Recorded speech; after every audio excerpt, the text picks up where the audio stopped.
ব্রাহ্মণবাড়িয়ার সরাইলে জমি নিয়ে বিরোধের জেরে পাল্টাপাল্টি হামলায় 2 জন নিহত হয়েছে। সকালে উপজেলার বিশুতারা গ্রামে এ ঘটনা ঘটে। এ ঘটনায় 4 জনকে আটক করেছে পুলিশ। নিহতরা হলেন একই গ্রামের আজাদ মিয়া ও আমানত মিয়া। তারা সম্পর্কে চাচা ভাতিজা।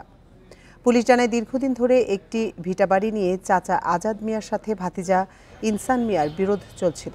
এর জেরে সকালে দোকান খোলার সময় ইনসান মিয়া ও তার লোকজন দেশীয় অস্ত্র নিয়ে আজাদকে এলোপাতাড়ি কুপিয়ে হত্যা করে। এই ঘটনার পর আজাদের লোকজন ইনসান মিয়ার পক্ষের আমানত মিয়ার উপর হামলা চালায়। পরে গুরুতর অবস্থায় তাকে উদ্ধার করে ব্রাহ্মণবাড়িয়া জেনারেল হাসপাতালে নিয়ে গেলে চিকিৎসক মৃত ঘোষণা করেন।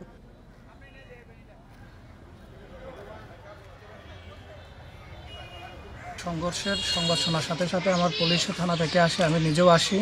আসার পরে দেখতে পাই 2 জন গুরুতর আহত। তাদেরকে আমরা হাসপাতালে পাঠাই। হাসপাতালে একজন কিছুক্ষণের মধ্যেই মারা যায়, আর ঘন্টা 2 পরে আরেকজন মারা যায়।